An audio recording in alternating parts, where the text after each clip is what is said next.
Welcome to ABC to CEOs Preparing for the Possibility podcast. Today, we have a very special guest, one of my very favorite people, LauraD'Asaro, who is the CEO of Chirps, and she's had quite an interesting career already. Welcome, Laura. I can't wait to talk to you today. Thanks so much for having me on the show. Thank you. So where are you situated today? I am in Seattle, Washington, in my apartment. Okay, fantastic. As you know, ABC to CEO's mission is to prepare young women for the possibility of CEO, to really develop the next generation. And it's our way to create balance at the highest levels is how can we help women and young women in particular prepare? So you are an example of somebody who's had quite an accelerated career. Tell us a little bit about your role today and a little bit about your story of how you got here. Sure. So I'm the co-founder and CEO of Chirps, and we do something that maybe is a little unusual. We make food with insects as a more sustainable protein source.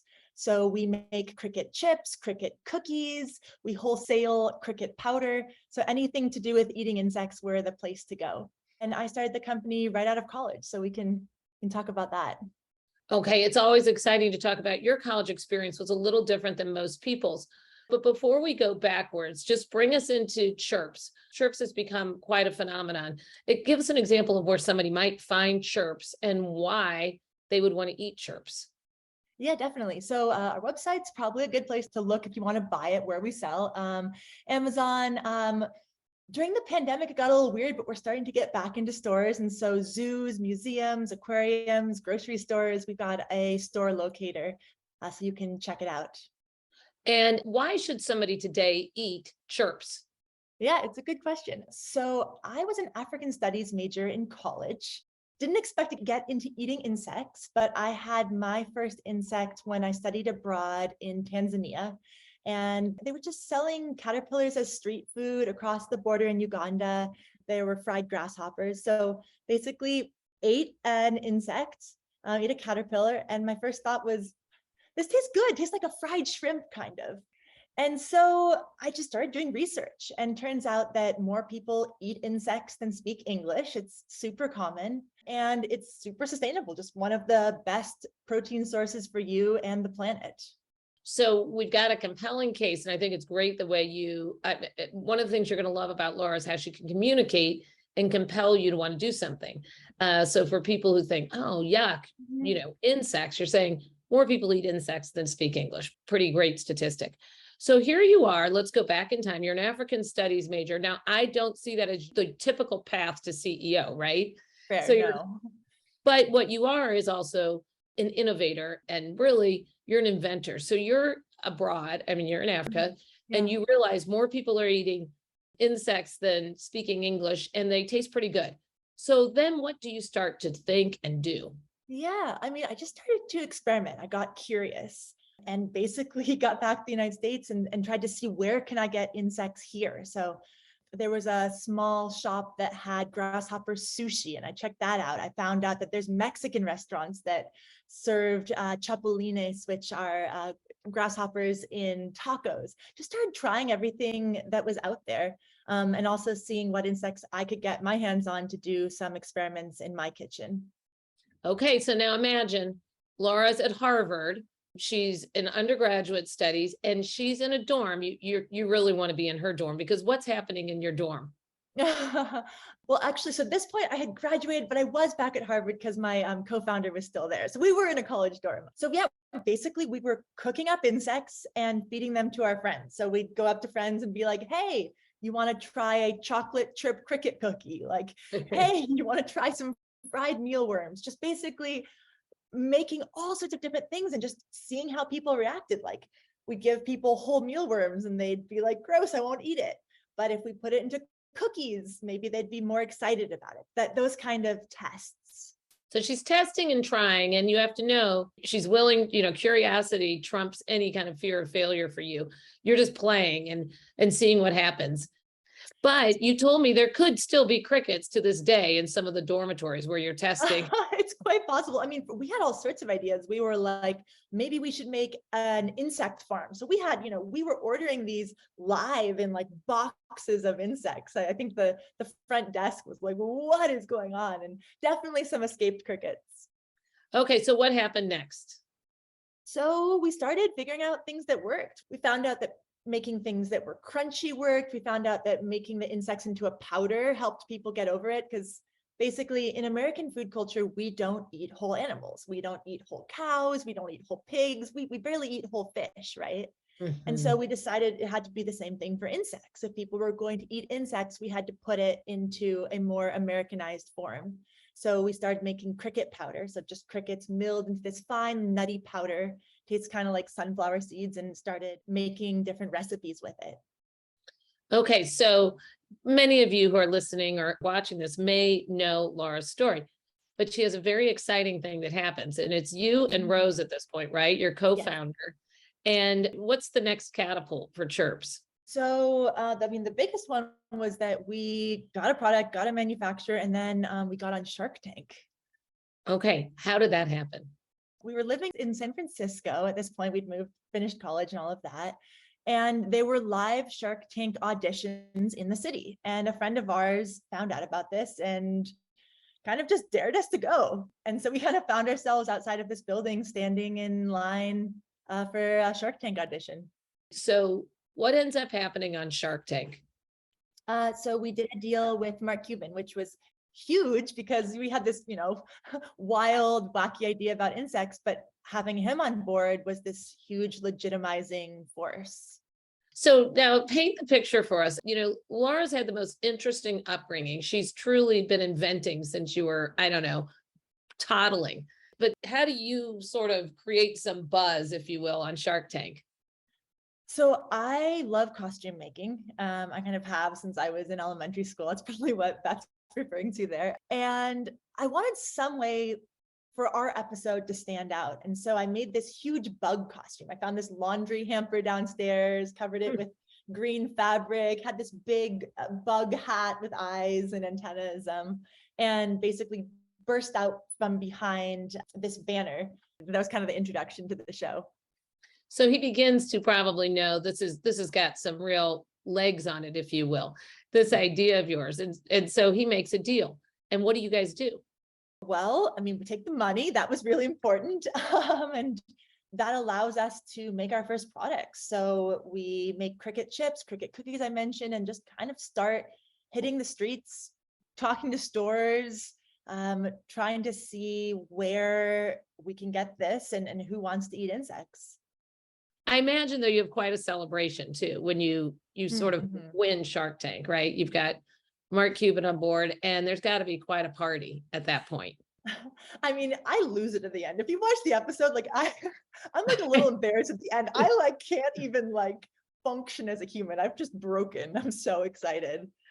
Well, who wouldn't be? And you're at this point, how old are you, may I ask? Oh gosh, it was 2017. So I was 26, I think. So, Amanda, who's the executive producer of the Preparing for the Possibility podcast, said she already sees the title of this is From Shark Tank to CEO. At this point, does Rose become the CEO? Yeah, so basically at first my co-founder, college roommate, is CEO, and then I eventually take over from it. She had more of a business background. You mentioned I was an African studies major, so I didn't actually start out as CEO, but eventually grew into the role. And you're both, co-founders of this project, and you actually end up bringing, it seems like almost every grocery store across the country was carrying Chirps before the pandemic. We were in 1,500 stores and we were the first insect product in any major grocery stores. So we're talking Kroger, we're talking Barnes and Noble, Vitamin Shop. Mm-hmm. Talk about legitimate, right? And you personally, along with Rose and your team, are convincing people, are compelling them to try something they've never done before. Many of the people who are eating your chips have never had insects before. Almost nobody. Yeah, I think most people's introduction was finding our product in the grocery store, and we try to have little educational shelf talkers and things, but the question became the question went from how do we convince people to eat insects when we're standing in front of them to how do we convince people to eat insects when we're not there? And obviously, you were very successful at doing this, and your success is undeniable. What year do you move from becoming one of the co-founders to CEO? I think that is 2018. I might be getting my years wrong a little bit, but right around there, right about a year or two after Shark Tank. Okay, and because we're about preparing young women for the possibility of becoming CEO, did you ever dream of being a CEO when you were a young girl? Gosh, I had lemonade stands. I did all of that kind of thing. But I come from a family of scientists. And so it was kind of more that role. It took a little bit of a mental shift to see myself, I guess, in that role. Well, so talk about that. Like, where were there stretches for you? What were some Mhm. things that came naturally for you? We talk Yeah. about 17 traits of highly effective CEOs, the ability to adapt, the ability to inspire. I know you well enough to know you have a terrific ability to inspire. But where were there some areas that you had what it took, and where were there some Mhm. stretch assignments for you as CEO? Yeah, I think I'm naturally like a visionary, have big ideas, know where things are going. That part came easily. What didn't come so easily, I think, was, when you're CEO, you're thinking about your team members, right? You're all the time. It's not just about the vision. It's how are we functioning day to day? How do I help each of these people on my team grow? And what do you do when it's not exactly in line where, you see the company going this direction, but this person has a different skill set? There gets to be trickiness where it's not just you take, I kind of thought about the team as helping me get to the vision, but it's about how do you bring everyone along and have them be part of that as well. So that's a real challenge. So can you give us an example of something you did to grow in this area? Great question. I think one thing that I did was that whenever something didn't go well, I think that it was very easy for me to just not want to think about it. Like, we as humans like to be good at things, right? So my natural instinct was to just be like, well, I'm never thinking of that again. But I would journal every time something didn't go well. Like, I fired someone early on. Won't go into too many details since it's public, but I fired someone early on and it didn't go well. And I made myself sit with that. I made myself sit with it, journal, talk about what I would do better next time, talk to advisors about that, like really lean into your failures. Okay, I love that advice. And having been a person who was talking to you at that time, throughout your time of becoming CEO, I think that it was really important for you. You owned so much of what you weren't doing well. But one of the things I think we need to remind young women to do is to then spend some time, equal amount of time, marinating in what you actually are True. doing well. And that's different That's than true. bragging, right? It's really Yeah. recognizing what is it that you're doing that's working. Yeah. And sometimes I feel that we're too quick to not focus on that either. So I feel like you did both. Like, I'm going to focus on Mhm. what's not working, but you had to be forced sometimes to focus on what you were doing that was actually working. Yeah, I guess I did both, where I would also think about what was right. And I think with our employees in particular, they say that the best kind of feedback is specific positive feedback, because if someone does something well, they've already done it. And if you're able to help them identify that, then they can do it again. And so that was a big part of something that perhaps I'm not even mentioning right now because it came naturally to me, was to just make sure when someone does something that is just beyond fabulous, like call it out. And then that, they're going to do it again. That's exactly right, because there is so much unconscious competence about when we're doing something well, because it comes so naturally Mhm. sometimes. And it's those things that are, that come as naturally as breathing that people don't see in themselves. And you as a leader got really good at, I think, helping people see what they were doing that was contributing. Yeah. So, you go on to get your MBA at Stanford. Talk about why you decided to get an MBA. Yeah, so I just finished my MBA at Stanford. It was an awesome experience. I think basically, so I had run Chirps for about 7 years myself, and I'd learned a bunch, but it was also, I went straight from college into doing this. And I felt like there were still some gaps around a little bit more formal education around leadership, around accounting, around finance, a lot of these things. So that was big for me at Stanford, and also just building a community of other people, and getting to spend 2 years reflecting on their challenges, on leadership issues, all of that. It sounds like it was an incredible program. And I know that now here you are, you've had your Stanford MBA under your belt. You just accomplished it. You're CEO of Chirps. I'm wondering, I know people ask you all the time for advice. What would be your advice to entrepreneurs Yeah. and especially to female entrepreneurs? I think the biggest thing that helped me, and Beth, I think you actually helped me realize I even do this, but it's when you have an idea, taking some kind of action on it immediately. Like, I think we all have ideas. Like, I'm going to start a jewelry business. I'm going to like write a book. But so often, and even with me, this happens, like so often those ideas just become like just stay as ideas. And so something that I think maybe differentiates me is like when I came up with the idea for Chirps, like, 5 minutes later, I was Googling places that you could get insects. I was looking up insect recipes. I was calling up friends and saying, hey, you want to come to a bug cook-off? And so that's, I think, is my advice is like, okay, when you've got that energy, like that energy is so rare. Like when you're excited about something, you have to use that energy and put it towards an action before it goes away. And then, once you've got a call scheduled, maybe next week, like, let's say you want to write a book, you've got a call scheduled with another author. Maybe next week, you're not sure, you get the doubts seep in, but you've got that call and you're going to take it. And it just helps you move yourself forward towards whatever you want to do.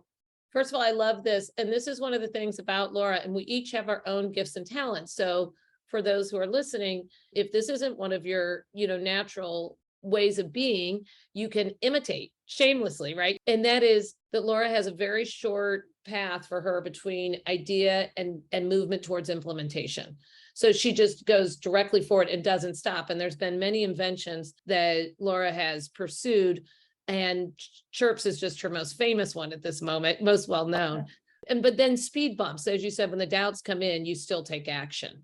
I have this sticky note on my computer, which I'll take off and show you for a second. And it says, action creates inspiration, not the other way around. And what that means for me, and I keep this here because I'm generally an inspired person, but I definitely get my speed bumps and I don't feel like doing anything. I don't feel like working on something. When it gets hard, it's unpleasant. And I have to remind myself that when I do something, when I keep that ball rolling, that's going to make me feel inspired. It's not that I need the inspiration to get started. I love that, because I think that so often we do wait for inspiration to come, right? It's something like, it's like weather. And you're saying, no, it's not weather. It's, you can have something you can do to control inspiration by taking action or to ignite inspiration. I also have a rule around something like, let's say you want to write a book. My rule is basically do something every single day. And so like things happen in life, right? You skip a day, you have a family thing, but that means the next day you get back on it and you do something. And that way you're creating a habit. Fantastic. Now, what's it like to be CEO of your own company that's based on your own idea, something you birthed, so to speak? I mean, there's some really fantastic parts. I remember the first time we saw our product on a store shelf, and it was just like the coolest thing. And to see somebody buy, using your product you don't know, like it just, it's the most exciting feeling to bring something that is in your head into the world. Yes, I can only imagine what that's like. And to see that when other people take your idea, how does that feel when you're CEO? And now it's not just your idea, it's everyone's idea. It's everybody's livelihood. How does that feel? I mean, and I think that's where it comes down to building a team where you are aligned and you're bringing people into your vision. I think as a founder, sometimes I can get kind of stuck on like where I want to go, but almost always it ends up being better when everyone, where it's like a shared vision. And, the products and the company, everything, it wasn't exactly my vision. Like in the beginning, I wanted to do cookies. We ended up doing chips, like different packaging than I wanted. But in the end, building something together with other people is just so much more rewarding. It's wonderful to feel like it's the we and not the me as well. And to feel like you're part of something bigger on your team and like in the world. And Laura, ABC to CEO and some of the work you do actually intersects a little bit. Can you, in wrapping up, talk a little bit about the book that you've written for young girls? Sure. Actually, I have a copy. I keep it on my desk. Fantastic. This is called Project Startup, and it's a middle grade fiction. So I think like 3rd through 5th, 6th grade. And it's about 2 girls who start a business making food with insects. So if you have any young readers in your life, it's a good one. That's fantastic. And one more thing I want to ask you about in terms of, being a young female CEO, do you see anything in young women, let's say college age to early career, that you would like to give them some advice about, or something that young women could be doing that could be Yeah. helpful?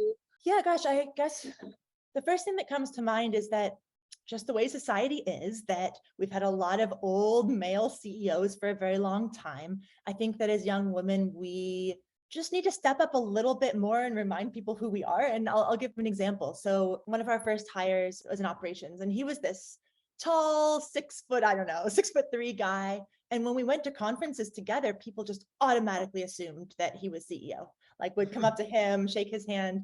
And at first, I didn't really know what to do. He would correct them and point it to me. But over time, I realized that, this was just going to happen. Put your shoulders back a little bit, stand up a little straighter, and you preemptive it. So when we met someone, I would just take a step forward, shake their hand, introduce myself.